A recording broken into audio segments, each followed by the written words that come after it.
membuka dengan nyanyi dan doa. Ya, sebelum memulai pelajaran kita nyanyi dari Kidung Jemaat nomor 439. Bila topan keras melanda hidupmu. 1, 2, 3, ya. Bila topan keras melanda hidupmu, bila putus asa dan letih lesu, berkat Tuhan satu-satu hitunglah, kami saya kagum oleh kasih-Nya. Berkat Tuhan mari hitunglah, kau kan kagum oleh kasih-Nya. Berkat Tuhan mari hitunglah, kau niscaya kagum oleh kasih-Nya. Kita bersatu dalam doa. Terima kasih Tuhan atas segala berkat dan penyertaan-Mu kepada kami, hingga pada saat ini kami dapat berkumpul untuk memulai pelajaran filsafat timur kami. Berkatilah pelajaran yang akan kami bahas hari ini Tuhan, agar kami dapat aplikasikan dalam kehidupan kami sehari-hari. Dalam nama-Mu kami berdoa dan mengucap syukur. Amin. Amin. Oke, baik, kita hari ini akan mendengar sajian kelompok 2 tentang filsafat Simalungun. Kita akan mendengar mereka menyampaikan hasil kerjanya. Setelah itu nanti kita baru memberi masukan, pertanyaan kepada mereka. Silakan kelompok 2. Baiklah teman-teman, di sini kami akan memaparkan hasil dari diskusi kami, yaitu yang berjudul Memahami Pemikiran dan Filsafat Simalungun Sumatera Utara. Sejarah suku Simalungun. Dalam buku Sejarah Etnis Simalungun dikatakan bahwa nama Simalungun berasal dari bahasa Simalungun itu sendiri, yaitu Sima-sima yang berarti peninggalan dan lungun yang berarti yang dirindukan. Namun jika kita lihat arsip kolonial Belanda, nama tersebut baru digunakan secara resmi pada awal abad ke-20, sekitar tahun 1996 sebagai nama sebuah wilayah administratif pemerintahan. Perkataan Simalungun digunakan untuk menyebut salah satu pemerintahan yang berada di Provinsi Sumatera Utara, yaitu Kabupaten Simalungun. Pada awal abad ke-20, kata Simalungun dipergunakan oleh Belanda untuk menamai suatu wilayah, yaitu Simalongoen Landen, tanah Simalungun, yang meliputi beberapa kerajaan di Cantar, tanah Jawa, Panei, Panei Raya, Purba, Silumabuta, dan Dolok Silo. Sebelum dikenal dengan sebutan Simalungun, wilayah ini disebut dengan istilah Batak Timur, dikarenakan letak wilayah tersebut berada di sebelah timur Tapanuli. Sukunya juga pada saat itu disebut dengan suku Batak Timur, dikarenakan budaya mereka yang berbeda dengan budaya suku Batak lainnya. Pada waktu Belanda belum memasuki daerah ini, sudah cukup banyak wilayah yang penduduk Simalungun menaklukkan diri. Martuan Marpuang untuk penguasa wilayah lain seperti Padang, Serdang, Deli, Batu Bara, Asahan, dan Tanah Karo.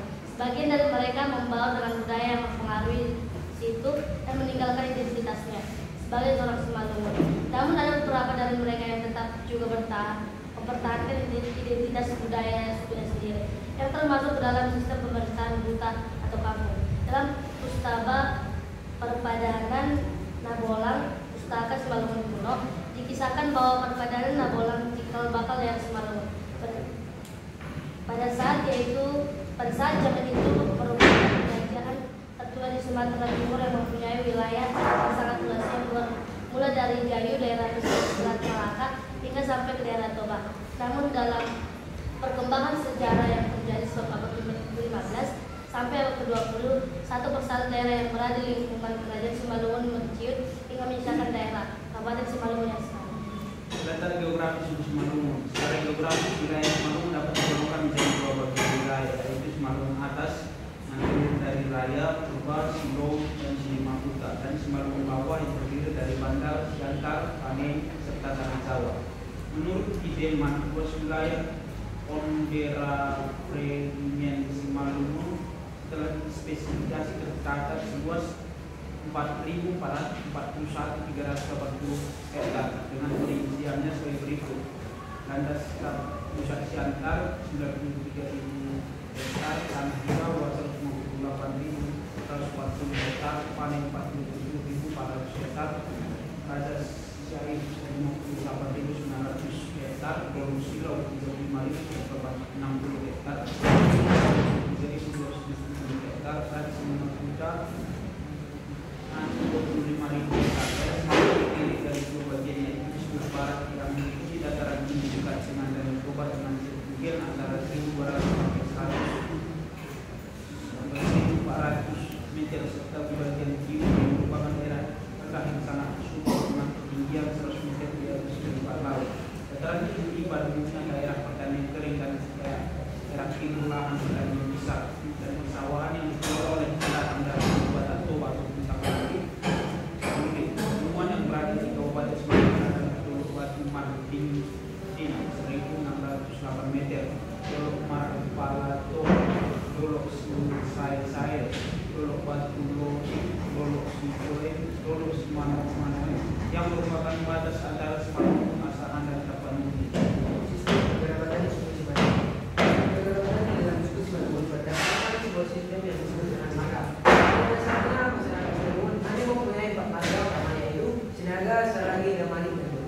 Namun pertumbuhan dan perkembangan masyarakat Semarang membuat marga-marga yang lain juga sudah banyak masuk menjadi bagian dari suku Semarang. Di dalam lingkungan Semarang terdapat sebuah kata yang sangat populer, yaitu Sinagapur. Sinaga Saragi Damani dan Berubah. Dampak marga tersebut merupakan hasil dari gangguan bulan kata permusyawaratan besar antara keempat raja besar agar tidak saling menyerang dan tidak saling bermusuhan. Di dalam menentukan garis keturunan, suku Semarang yaitu berasal dari marga, yaitu garis keturunan dari ayah atau patrilineal yang menyebabkan penetapan marga yang ditentukan dari ayah. Pada kehidupan masyarakat Semarang, sistem kekerabatan didasarkan pada hubungan darah dan keluarga tidak langsung karena hubungan pernikahan. Di samping itu ada juga yang didasarkan pada rasa hormat ataupun penghormatan. Masyarakat Semarang di dalam status ikatan sosialnya diikat dengan sebuah persatuan yang disebut dengan Dolus Sebulan 5 Saudoran yang mengikat masyarakat Semarang dalam sistem kekerabatan menurut adat istiadat Semarang itu sendiri. Dolus Sebulan terdiri dari Tontong, Salina, Boru.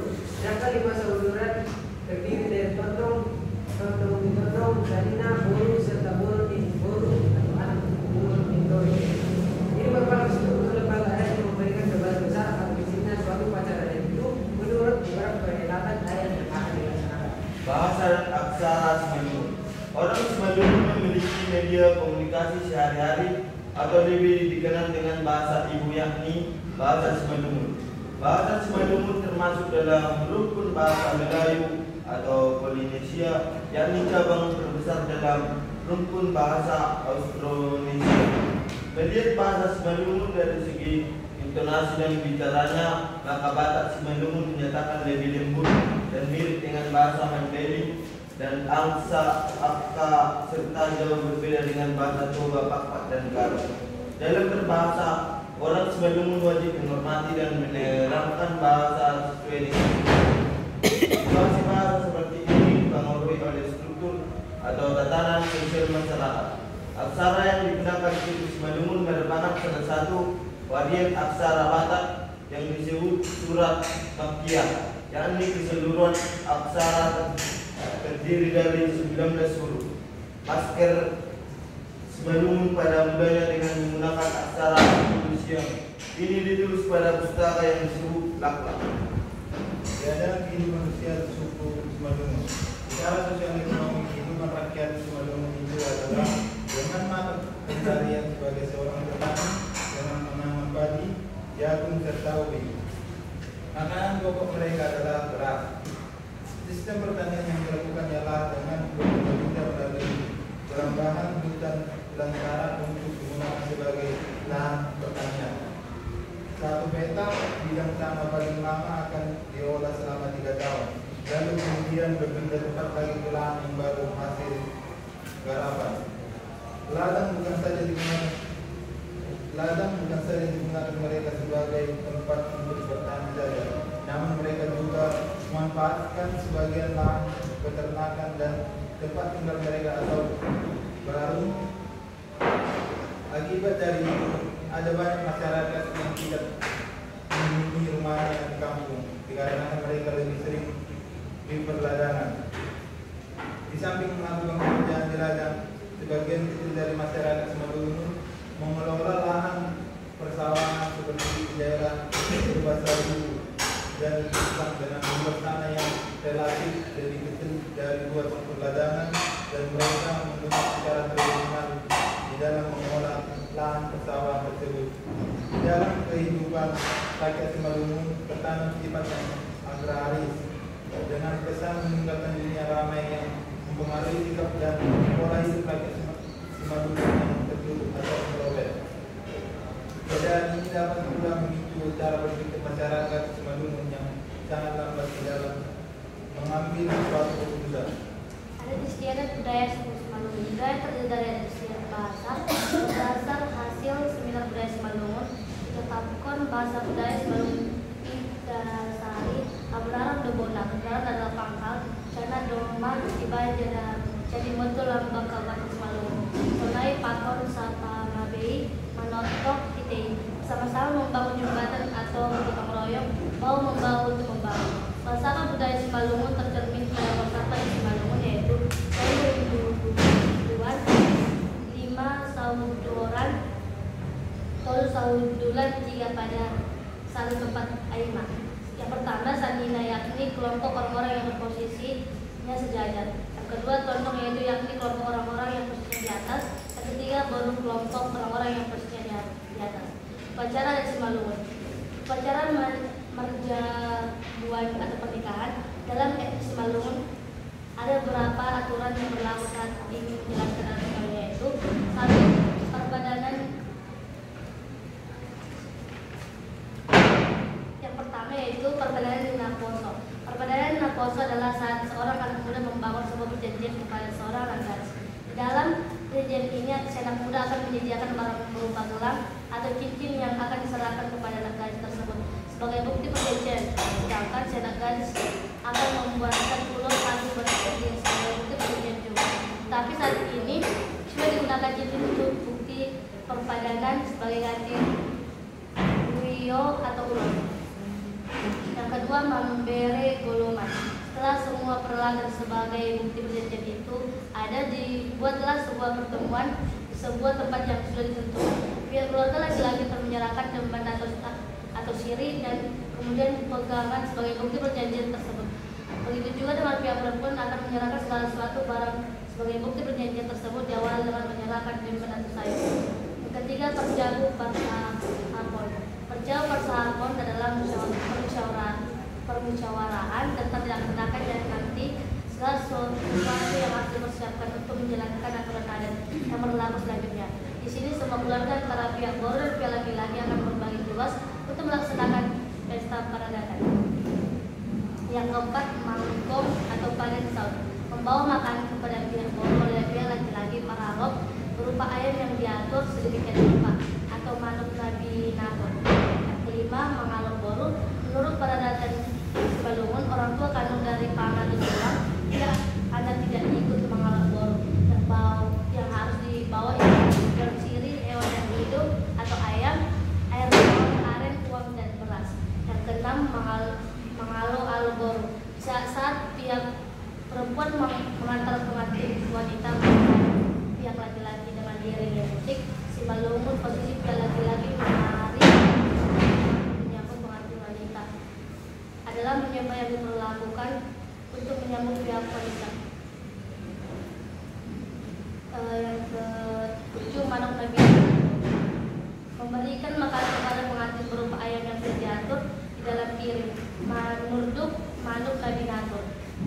Mamardak, manuk anak nabi natur sekali memberikan nasihat atap kuda. Yang ke-8, mangan pakon. Di dalam berita Simalungun, pakon menginum basmalas. Ini adalah bukti atau tanda rasa bersyukur dan rasa bahagia yang terjadi pada saat itu. Kita dan perkawinan etnis Simalungun juga tidak pernah lepas dari musik, karena dalam menjalankan adat perkawinan etnis Simalungun diiringi oleh tarian, tortor dan nyanyian. 9, memberikan ulos. Memberikan ulos kepada pengantin adalah salah satu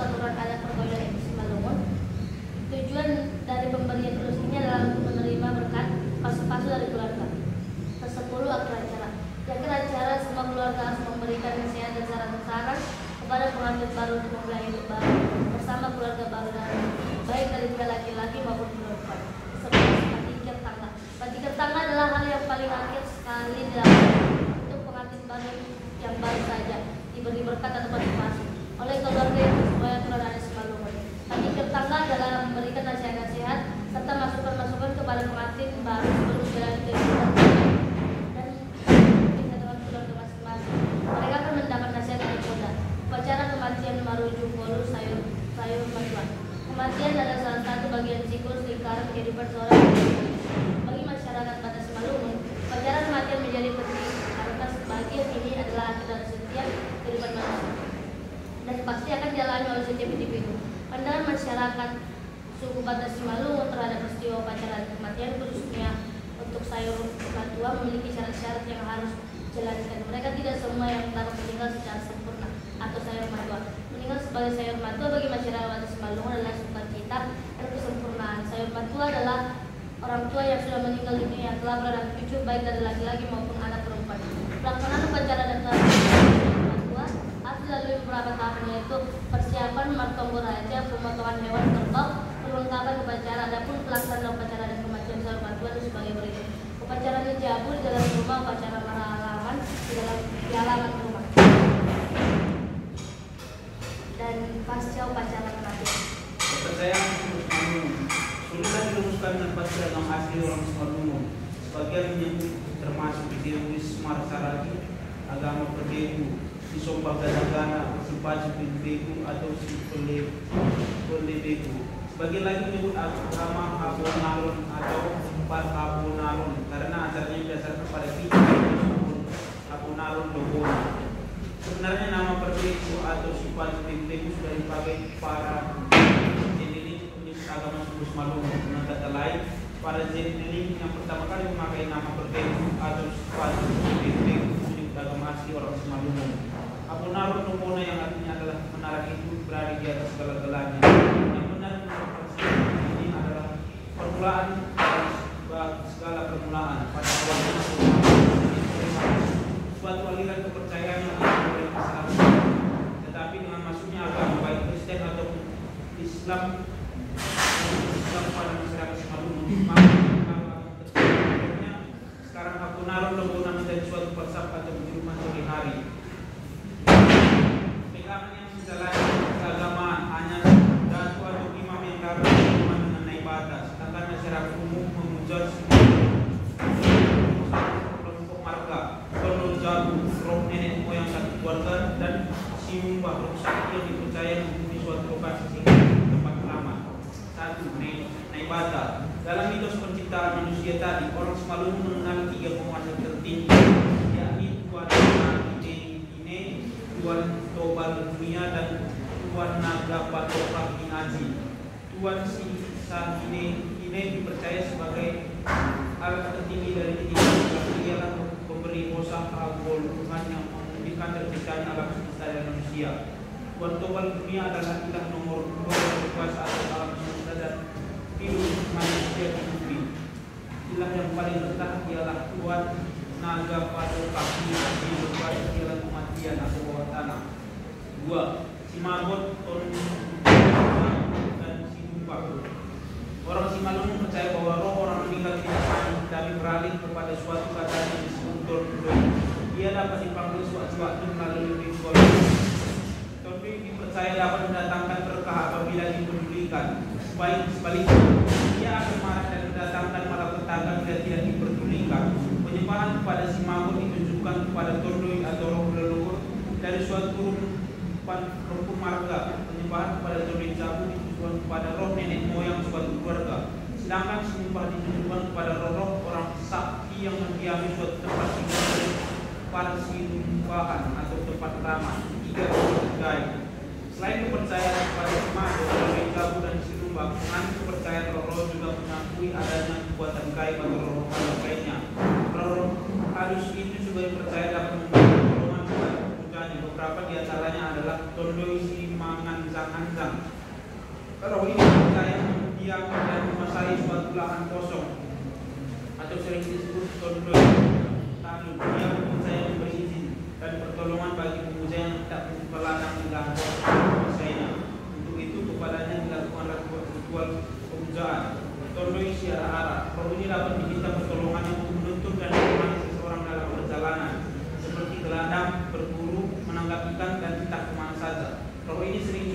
tondoi si kiring-kiring atau roh penyerta untuk meminta pertolongannya, kepadanya diberi persembahan tertentu. Tondoi panian pula orang Simalungun percaya bahwa beberapa organ tubuh manusia dikuasai oleh roh-roh tertentu dan suatu-suatu dapat keluar bila tidak dihormati. Demikianlah orang Simalungun mengenal tondoi si tarihat atau roh kulit, tondoi si rambut kuning atau roh daging, tondoi si kuliman roh kotor dan darah, tondoi si pamut dan roh tulang, tondoi si juluman roh kepala dan otak dan sebagainya. Dengan melakukan ritual maranggit atau maruluk tondoi, diharapkan seluruh tondoi wangian angkula ini dapat melindungi organ tubuh seseorang agar orang tersebut bisa bekerja dengan baik. Yang terakhir adalah tondoi pangbalang. Roh ini percaya dapat mengeluarkan suara apabila merasa menyerang sehingga penduduk kampung memiliki kesempatan melakukan perlawanan. Tentunya berupa patung batu berpikiran wajah manusia yang ditempatkan di suatu puncak bukit. Siapa Simalungun kebenaran dan pengertian kebenaran dan setiap suku pastinya mempunyai filosofi tersendiri. Terutama terkenal dengan filosofi harga dan politik. Jadi merujuk kepada kerinduan terhadap kampung namanya, sehingga dimanapun keberadaannya dia akan tetap meminta untuk dimakamkan tanah leluhurnya. Suku Karo juga memiliki filosofi hidup dengan izin para timbalan pun bersama-sama untuk bergotong royong ibarat umat kedua agar terlihat sanggup. Suku Simalungun sendiri juga memiliki namanya pesawat, yaitu benar-benar meskipun di beberapa marga ada juga pesawatnya sendiri. Benar-benar adalah sumber nilai seluruh masyarakat Simalungun yang telah ada dan telah tumbuh dan diwariskan secara turun-temurun dan menjadi ajaran hidup dalam masyarakat. Benar-benar berasal dari kata kebenaran yang memiliki arti kebenaran dan benar berarti makar utama jika diterjemahkan dalam bahasa Indonesia berarti hanyalah tidak berasal dan Tuhan adalah sumber segala sesuatu. Semua ini adalah penciptaan diri. Namun jika diartikan secara harfiah, maka benar-benar yaitu kebenaran adalah dasar segala sesuatu, di mana mereka yang menganut aliran pemikiran dan kepercayaan bahwa segala sesuatu harus dilandasi oleh kebenaran, sehingga baik bagi semua pihak, di mana mereka dituntut senantiasa harus menjaga kejujurannya di hadapan semua orang. Dalam praktiknya, benar-benar meliputi 3 aspek, yaitu aturan hubungan antara manusia dengan Tuhan, antara manusia dengan sesamanya, dan antara manusia dengan alam. Ajaran hidup benar-benar juga tercantum dalam lambang budaya Kabupaten Simalungun. Benar perspektif linguistik, semiotik, dan filosofis. Sebagai seorang Simalungun, kita harus bisa memahami filsafat benar sehingga memiliki suatu identitas dan suatu langkah yang sangat jelas dalam berpikir, berbahasa, dan bertingkah laku. Yang pertama, perspektif linguistik fungsional. Pemahaman ini tergantung kepada makna linguistik itu sendiri, khususnya dari pandangan tata bahasa fungsional yang pada dasarnya bahasa Simalungun. Para penulis asli bahasa Simalungun dibesarkan dengan bicara bahasa Simalungun sebagai suatu bahasa yang tema ramanya berpemarka. Sedangkan mereka yang mempelajari bahasa Simalungun sangat cenderung lebih menggunakan bahasa Simalungun sebagai suatu bahasa yang tema remanya berdasarkan urutannya. Secara teruji, pemahaman mengenai tema rama ini menjadi sebuah dasar untuk memahami hakiki klausa dari yang benar dan benar. Yang kedua, persepsi semiotik menceritakan tentang klausa benar dan benar yang memberikan suatu gambaran bahwa frase kebenaran ialah titik awal yang sangat unik dan titik awal atau suatu titik tolak pesan yang didatangkan atau yang dan juga diturunkan, serta dikembangkan oleh unit lain sehingga menjadi kelompok yang lebih besar. Titik dari kebenaran ini sangat banyak bergantung kepada suatu bidang atau disiplin ilmu. Yang ketiga, persepsi filosofis. Bagian ini mencakup 3 hal, yakni ontologi, epistologi, dan aksiologi. Secara ontologisnya, bahwa segala sesuatu bermula dari suatu kebenaran yang dari kebenaran itu didatangkan suatu unsur pengembangan. Lalu ontologinya harus disusun ataupun dirancang untuk mengembangkannya lebih jauh lagi. Secara aksiologi, seseorang hendaklah menentukan apa tujuan atau untuk apa dilakukannya klausa kebenaran domona ini.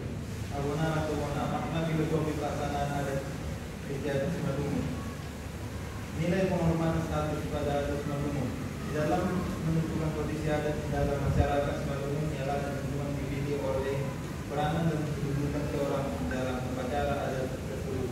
Misalnya, dalam acara adat perkawinan, maka urutan di dalam pengambilan kedudukan di mana kedudukan adalah bahasa hukum faktor bunyi, contoh kaum di bawah faktor hukum dari atau contoh warna faktor matahari. Contoh kaum ini nama rujuk contoh jauh di bawah merujuk contoh baru. Urutan ini juga sama dengan acara dan manusia daya sinatur atau khusus dari contoh maruta daya dari darokon atau nanti awalkan simba. Pada upacara kematian sahur madua suasana akan lebih jelas lagi.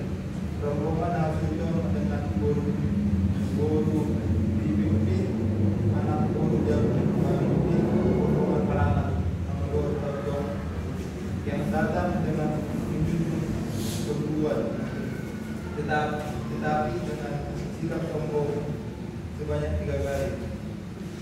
Pada saat sikap menghormat ini rombongan menyerukan au bapa apabila yang meninggal adalah sahur dua bilai dan au inam apabila yang meninggal adalah sahur dua nabur. Nilai-nilai simbolik pada upacara adat Simalungun. Dembat atau sirih. Sirih merupakan salah satu tanaman yang tidak pernah ada di dalam acara-acara adat Simalungun. Selain dipergunakan di dalam acara adat, tanaman ini juga berfungsi sebagai bahan obat tradisional dan para pulang berdembat atau dengan kata lain memulai suatu pembicaraan terhadap orang lain yang maknanya untuk menunjukkan rasa hormat serta menggambarkan sifat rakyat Simalungun yang rendah hati. Pertandingan tanda kesetiaan, janji atau keseluruhan ibadah. Pertandingan adalah suatu perangkat adat Simalungun di dalam upacara adat pernikahan yang sangat wajib dilakukan karena kegiatan tersebut dilakukan sebagai bentuk bahwasannya seorang anak perempuan di suatu keluarga akan pergi meninggalkan kedua orang tuanya untuk menjadi istri di keluarga suaminya. Isi dari pertandingan ini menceritakan kronologi hidup manusia sejak dari lahir sampai dewasa dari pihak calon mempelai perempuan dan tanggung jawab dari calon mempelai laki-laki dan keluarganya pada perjanjian yang telah mereka sahkan pada saat pada persahabatan atau tuan mahata sinama. Itulah sebabnya pertandingan diserahkan langsung calon mempelai perempuan dengan serta calon suami dengan bimbingan anak guru jauh calon mempelai laki-laki pada saat maralo. Makanan adat Simalungun. Makanan adat Simalungun pada umumnya adalah ternak ayam.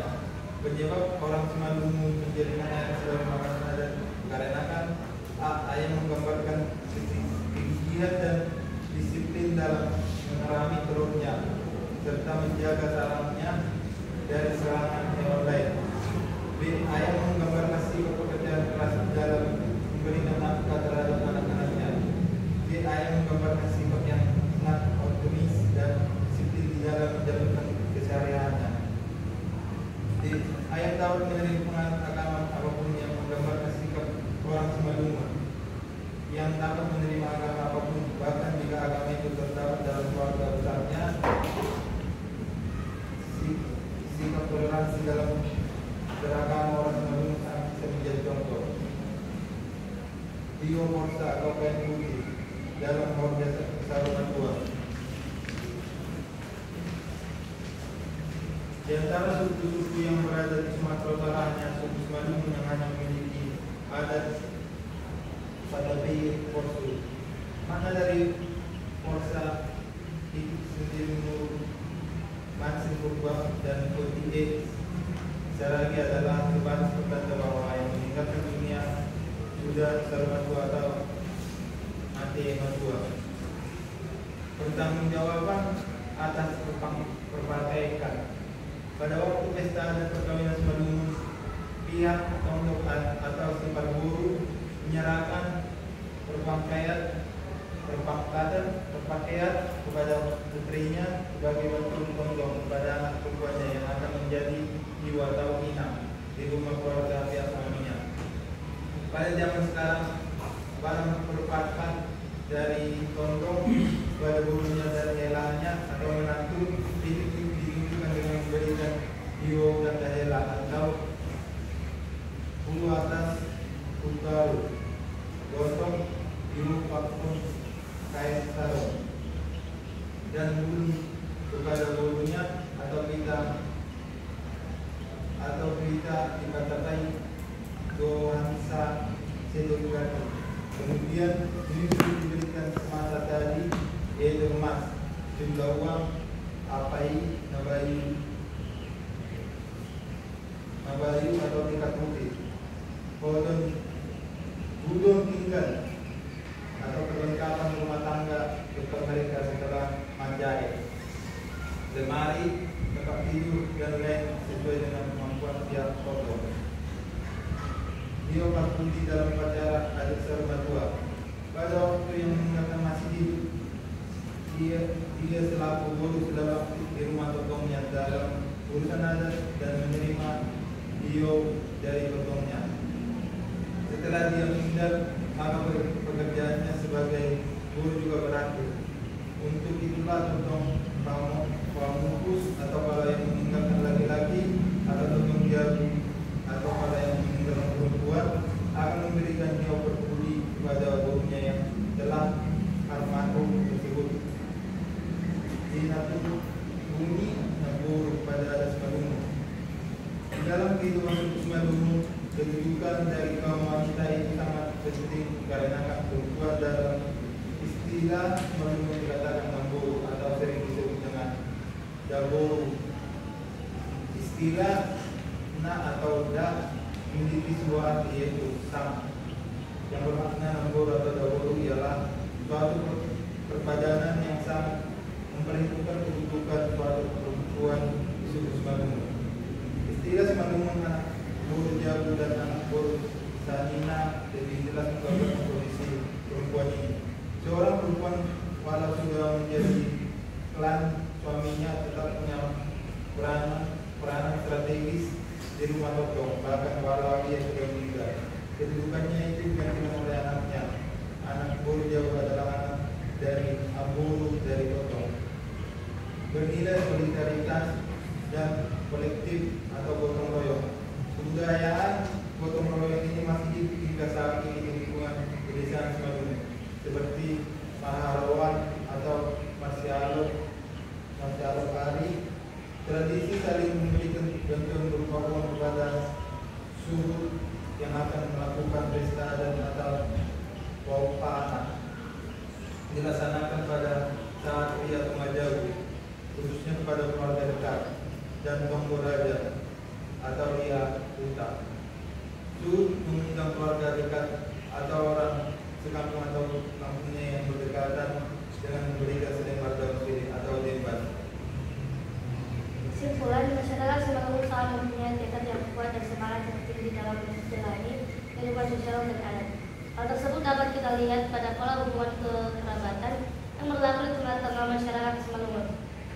Pola dari hubungan tersebut telah dibuat dalam suatu aturan hukum adat yang dilaminasi sebuah bangsa payung Semalungun, yaitu aturan bangunan nilai-nilai budaya yang berbentuk sebagai aturan-aturan dalam tata kehidupan sosial menunjukkan ciri dan unsur kepribadian masyarakat tersebut yang dilakukan dalam kehidupan sehari-hari. Budaya Semalungun merupakan budaya yang tinggi karena secara teoritis pada simbol kebudayaan yang tinggi yaitu ini terungkap pada arsitektur bangunannya, tata cara bangunan, dekoratifnya serta kepercayaan yang diyakini. Dengan mempelajari atau mengamati budaya Semalungun melalui bentuk kehidupan sosial budaya masyarakat Semalungun sehingga tercipta kesadaran bahwa budaya asli Indonesia yang sudah berumur ribuan tahun mempunyai tatanan budaya yang tinggi maupun mengintegrasikan simbol-simbol ungkapan budaya, kepercayaan, aturan, kemampuan kognitif dan estetik ke dalam bentuk bangunan yang teknis dapat dipertanggungjawabkan dan mampu memanfaatkan citra rasa estetik ke dalam sebuah ekspresinya. Baik. Dunan tidak hadir ya? Hah? Kenapa tidak ditangkapkan tadi? Oke, kita telah mendengar masukan hasil dari kelompok 2. Sekarang kita diberi kesempatan untuk bertanya atau untuk memberi masukan dari sumber-sumber yang saudara baca, buku, jurnal, internet, atau sumber lain. Nanti kalau sudah memberi masukan, kirimkan masukanmu itu ke grup supaya dibaca oleh kelompok untuk perbaikannya. Semakin banyak Anda bertanya, maka semakin tambahlah nilaimu. Ya, tapi kalau tidak bertanya, nggak ada nilai. Oke, sebutkan nama. Silakan bertanya atau memberi masukan. Silakan. Oke, sebutkan nama.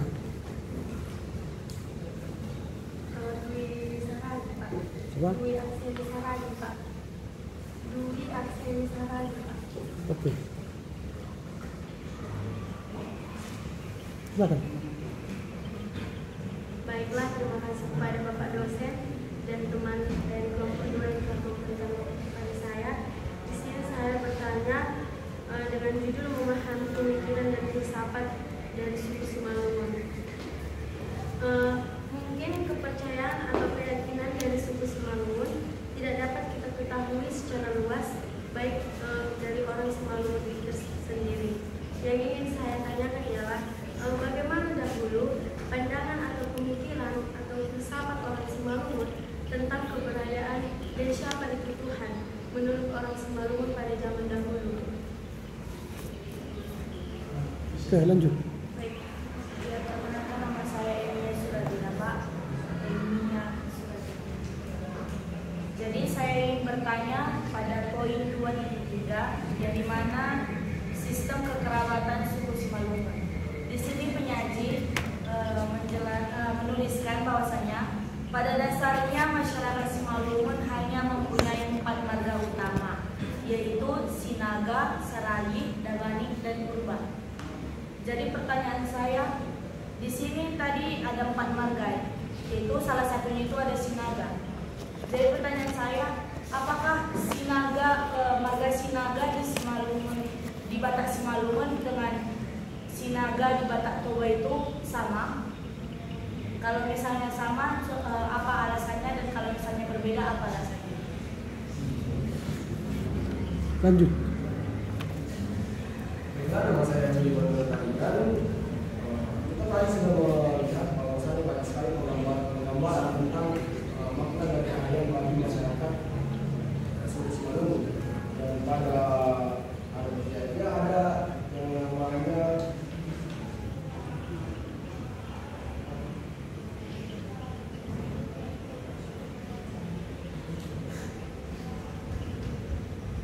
Manena Binatu. Nah, apakah ada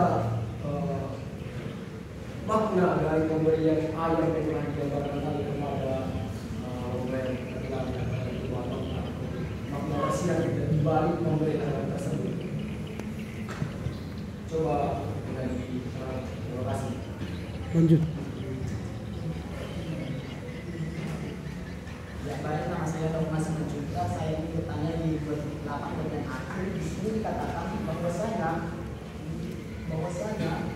tradisi memberikan bantuan berupa kepada suku yang melakukan pesta adat atau pemuanan dan hidup dan berbagai tokoh raja dan keluarga atau kampung yang berdekatan dengan memberikan selembar daun sirih atau beban sayur. Nah, saya bertanya kepada penyaji, coba dia jelaskan apa saja makna dan nilai-nilai dari selembar daun sirih beban sehingga suku harus memberikan itu terhadap undangannya. Oke. Ada lagi? Sudah cukup kita dengar respon dari kelompok atas 3 penanya tadi. Satu lagi siapa ya? Oke. Ya. Oke, silakan 4.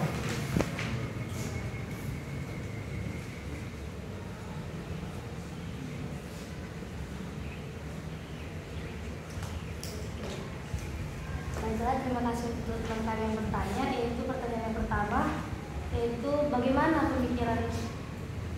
dahulu pandangan pemikiran orang Simalungun mengenai keberadaan Tuhan. Nah, kita tahu dalam buku bahwa orang Simalungun itu percaya dengan Tuhan. Itulah yang mereka sebut Nebata. Mereka percaya kuasa tertinggi yang menciptakan langit dan bumi. Nebata yang mereka sebut terbagi menjadi 3, yaitu Tuhan Sinei, Allah yang tertinggi, pemberi Kosa Ngoluan, yang kedua Tuhan Tobai, dunia berkuasa tentang alam semesta dan hidup manusia di bumi. Yang ketiga yaitu Tuhan Naga, Padokan Nianjai, yang berkuasa di alam kematian. Dan juga keberadaan orang Simalungun pada saat itu, tondong dalam orang Simalungun adalah Nebata Natarida, yang artinya Tuhan yang nampak. Pada hukum adat Simalungun, tondong itu merupakan Tuhan yang nampak atau bisa memberi berkat. Dan maka ketika tondong itu datang, pasti kebanyakan orang-orang Simalungun yang tunduk dalam menghadapi tondong. Kalau dalam orang Batak itu bisa disebut tulang. Tulang adik dari abang dari orang tua perempuan. Itu jika tulang tidak ada, cara adat pernikahan pada saat itu akan tidak terlaksana ataupun susah. Nah, di situ tondong ini pasti banyaknya dari orang-orang Simalungun yang tunduk dan menghadap kepadanya. Si orang Simalungun kalau tondong tidak datang pesta akan susah. Jadi mereka mempercaya adanya Tuhan, tetapi mereka juga mempunyai daya istiadat yang mereka sebut Allah, yaitu dari pihak keluarga. Terima kasih. Oke, yang lain. Silakan menjawab. Indra Nenggulan. Silakan.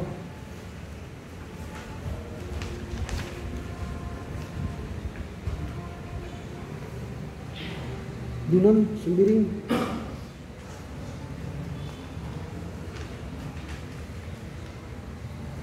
Silakan. Renol.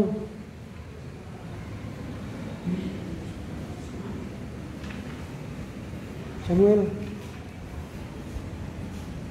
Baiklah, saya akan mencoba menjawab pertanyaan dari Emiya. Apakah marga Batak Sinaga berbeda dengan Batak Simalungun? Dan Sinaga berbeda dalam Batak Toba dan juga Simalungun. Sinaga merupakan suku tertua yang ada dalam suku Batak yang ada di Pulau Samosir atau yang bernama Sirajalutung. Dan berbeda dengan agama Simalungun adalah Sinaga merupakan 4 marga seperti Sinaga, Saragi, Damani, dan Purba. Dan alasannya berbeda adalah karena Sinaga di Batak Toba itu yang bernama Sirajalutung ini mempunyai anak. Dan juga Sinaga di Simalungun ini, itulah kaitannya dengan Sinaga, Saragi, Damani, dan Purba.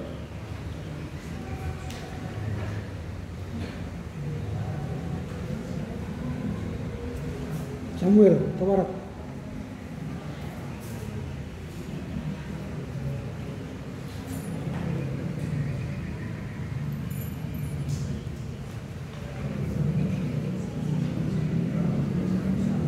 Saya akan menjawab pertanyaan dari saudara Joy mengenai makna tersirat Manuk Gaminano. Seperti yang kita ketahui, Manuk Gaminano ini merupakan sebuah adat yang dilakukan kepada sebuah pengantin dengan tujuan memberi nasihat.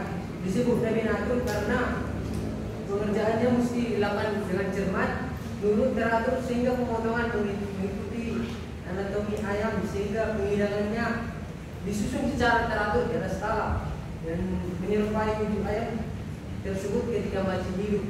Dan juga orang Simalungun ini percaya bahwa ayam Gaminano ini menyampaikan 2 berkat, juga menemukan keteraturan dalam hidup. Tak heran jika ketika menyerahkan ayam Gaminano ini orang tua menyertainya dengan 2 atau puasa yang dituang yang berisi agar si anak agar potensi tersebut dapat hidup teratur di tanah perantauan baik di kampung, dan juga makna yang penting dari manuk dari binatang ini adalah sebuah ketua yang amat berharga dalam hidup berkeluarga, bermasyarakat, berbangsa dan bernegara, termasuk di dalamnya memahami posisi serta tanggung jawab sebagai bapak, ibu, anak, orang tua, mentua, sahabat, petani, dan berbagai profesi lain. Sekian dari kami. Baik, terima kasih. Di sini kami akan mencoba saudara-saudara, saudara Roma di bagian terakhir, yaitu turut mengundang keluarga dekat dengan orang yang mengajarkan berdekatan dan tentunya tempat domisili ataupun tempat sayur yang bertanya makna dari tempat domisili tersebut. Tentu kami mengambilnya dari buku Abona Romona. Di sini dijelaskan ada begitu banyak macam-macam tempat atau domisili, namun yang berpatokan sini adalah tempat sayur, yaitu tempat yang sudah diantubi yang diberikan kepada seseorang dalam rangka perkenalan ataupun tempat sisi atau mengundang seorang menghadiri acara pesta adat tersebut. Tempat ini bermakna sebagai simbol persaudaraan, saling bermaafan dan saling menghormati dan mengetahui posisi masing-masing dalam kekerabatan dalam upacara adat Simalungun tersebut. Oke, sudah semua terjawab. Ada lagi yang mau bertanya atau memberi masukan? Tidak. Ya, silakan. Baiklah, sedikit menambah dari jawaban teman kandungan. Untuk memulai pembicaraan orang Simalungun, memaknai daun siri itu sebagai rasa hormat kepada tamu yang menunjukkan bahwa orang Simalungun itu rendah hati, dan juga daun siri ini diberikan untuk mengajak tamu undangannya untuk memulai pembicaraan. Itu sebagai simbol bahwa rendah hati itu ada pada orang-orang Simalungun.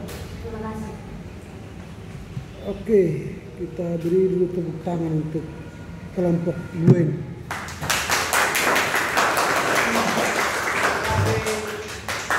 Ya, saya tidak beri lagi kesempatan karena ada tugas yang harus saya sampaikan sore ini, saya kerjakan. Saya akan kirimkan catatan saya kepada kelompok dan juga itu akan menjadi catatan untuk yang lain supaya dipelajari, supaya jangan terulang kepada kelompok 3, 4, 5. Saya tidak akan bicara soal teknis di sini karena terlampau menghabiskan waktu.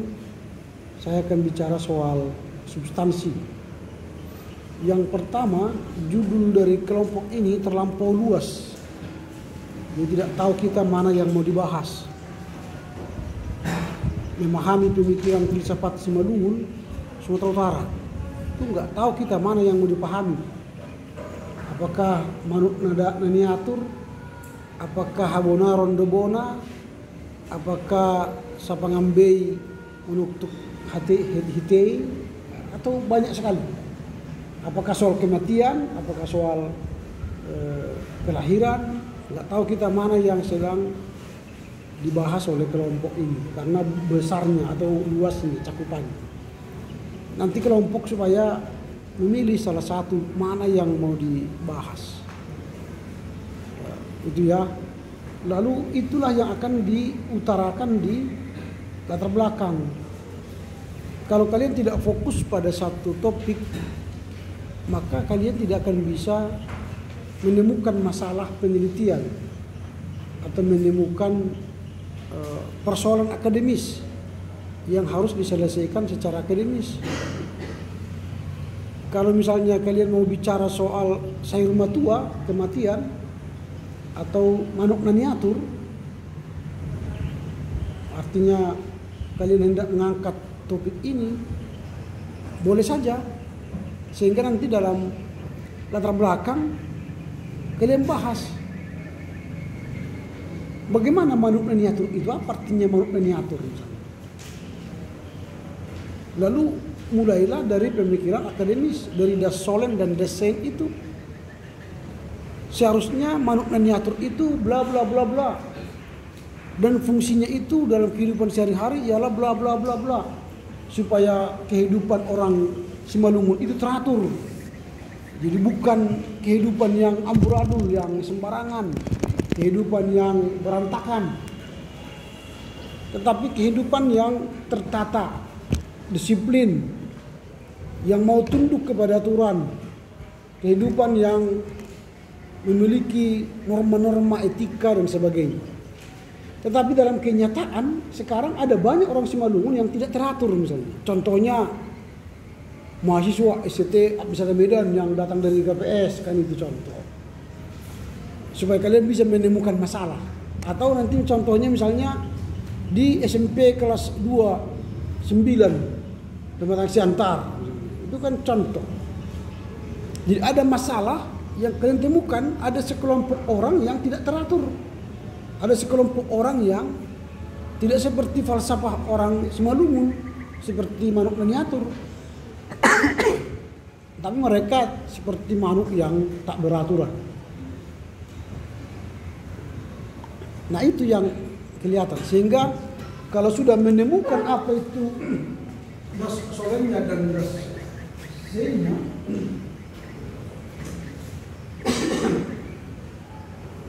maka kalian akan bisa menemukan rumusan masalah. Dan rumusan masalah itu sudah saya katakan 3, jangan banyak. 1 pertanyaan inti, ada 2 itu pertanyaan turunan. Ini adalah masalah.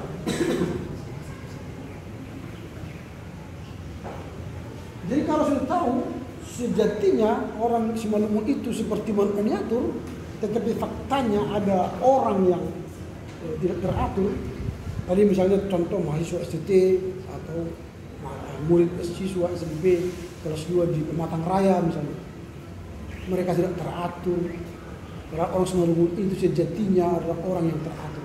Lalu pertanyaan, mengapa siswa kelas 2 SMP Negeri 2 Raya itu tidak teratur? Tentu ada yang membuat mereka tidak teratur.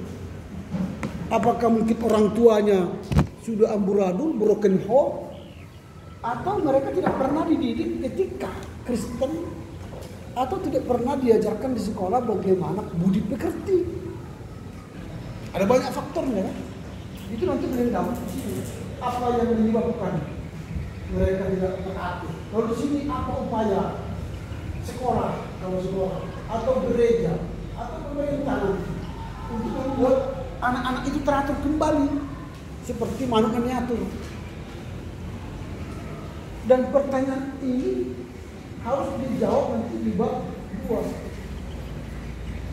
Nah, jadi nanti di sini 2, 1, ini 2, 2, ini 2, 3.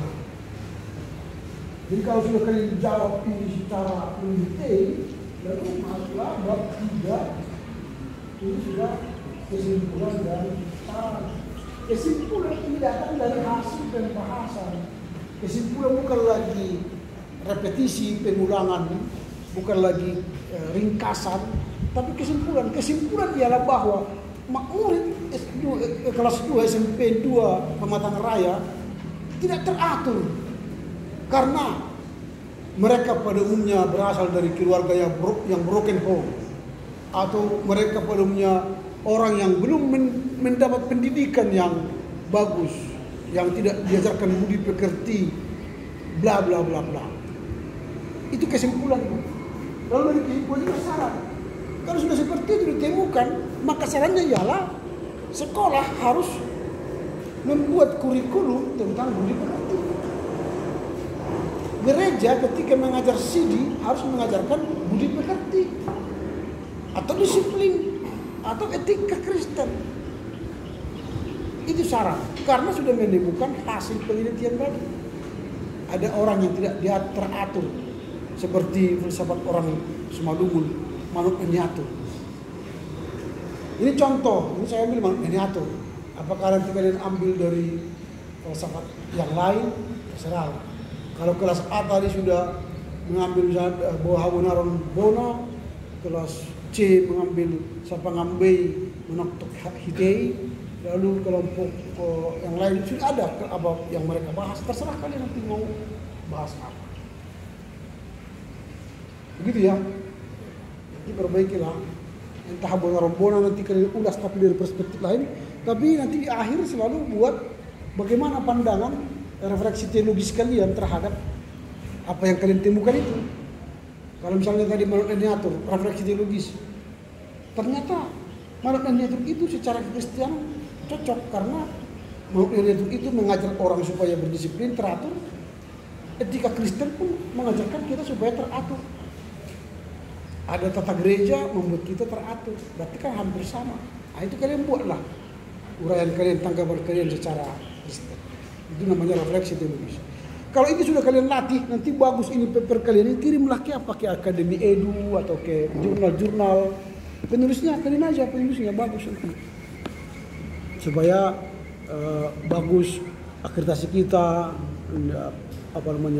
paper kalian dibaca banyak orang, atau kirim ke majalah-majalah gereja, ke ambilan pakon berita, ke Suara GKPI, kemana lagi, Siwan Berita, GKPA, Parser Monata ya, GBKP, kirim aja.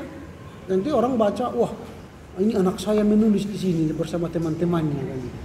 Senang bapak, buat di semester 3 STT bisa udah hari. Buat stambuk 2023, 2022 ya. Kan bangga orang tuamu. Ini anakku loh, anakku ini. Simpan-simpannya nanti majalah gereja itu kan. Bawa kemana-mana. Ini anakku menulis di sini. Senang dia karena anaknya menulis di gerejanya kan. Itu. Jadi tulislah dengan baik, ya. Oke, itulah tentang itu sudah saya kirim di grup. Ada pengumuman lagi. Minggu depan kita akan membahas filsafat kejawen ya, filsafat kejawen. Lalu 2 minggu berikutnya kita akan membahas 2 materi sekaligus, filsafat keharingan dan filsafat mentawai.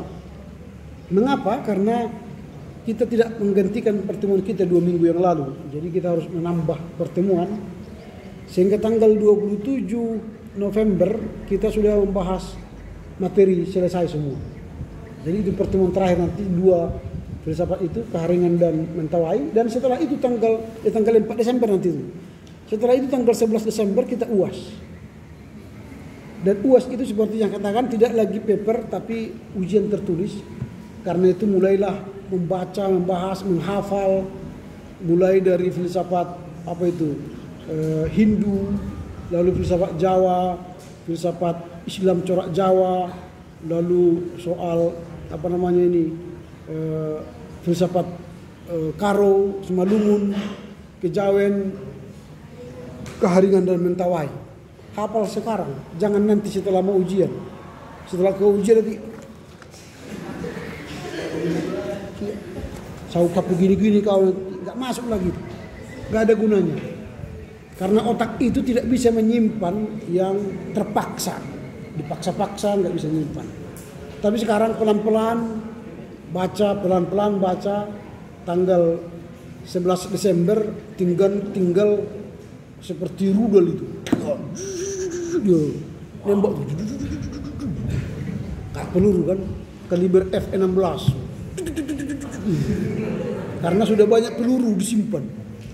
Kalau pertanyaannya misalnya nanti sebutkanlah apa pemahamanmu tentang filsafat Simalungun, tentang Habonaron Dobona, wah langsung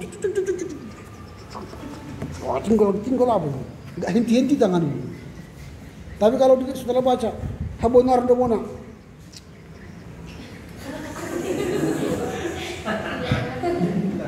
udah nggak ada lagi. Dipaksa berjam-jam, nggak ada itu, nggak ada. Paling nanti. Gitu-gitu nanti. Kata temannya, habislah, game over. Jadi sekarang ya siapkanlah perangmu, siapkan pelurumu, senjatamu, sehingga nanti kau dapat nilai 30, karena itu 30%. Bisa menolong lah. Gitu ya, baru minggu depan banyak bertanya lagi. Kalau nggak bertanya nggak dapat nilai. Orang yang bertanya itulah orang yang cerdas. Tapi orang yang tidak banyak bertanya kebalikannya kurang cerdas. Oke, sampai di sini silakan tutup dengan doa, jangan nyanyi, masih ada orang yang belajar. Silakan. Ya, ada yang bertanya?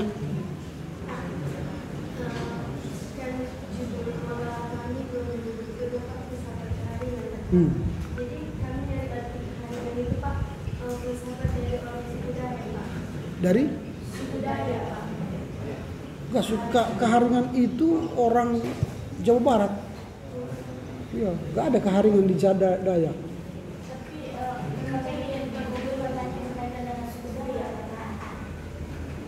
Tidak, keharingan itu orang Jawa Barat, Sunda. Berarti filsafat orang Sunda. Iya, ini orang Sunda bukan Dayak. Dan tengok di perpustakaan nggak ada gitu Pak.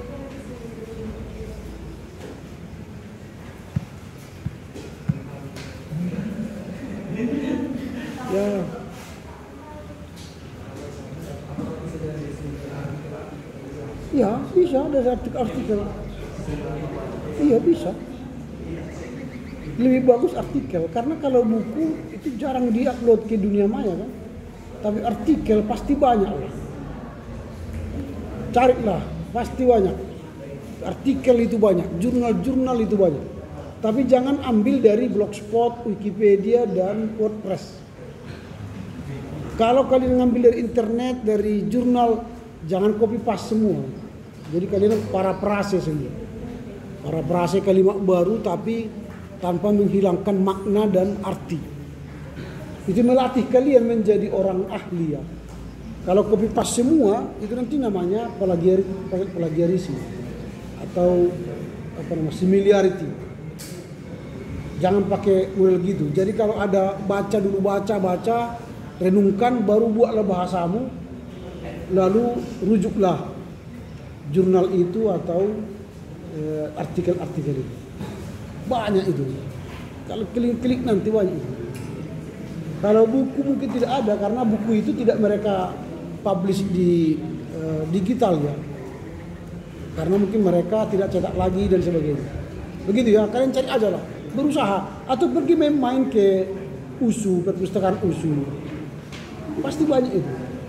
Atau pergi main ke perpustakaan Nomensen atau Unimed, itu kan fakultas di USU ada itu fakultas seni budaya. Masuk nanti ke fakultas seni budaya, perpustakaannya bisa itu, bisa dipinjam atau difoto atau di copy, terserah. Kalian sekarang kan ada di sini kan ada cam scanner, ada text fairy, langsung cerit, tak usah lagi kalian mengetik. Ada di sini semua ada. Jadi kita tidak perlu lagi mengetik dari, nggak usah. Kalian sudah punya alat itu.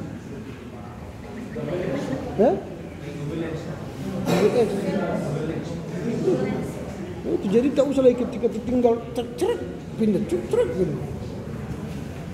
Oke ya. Oke, silakan ditutup dengan doa.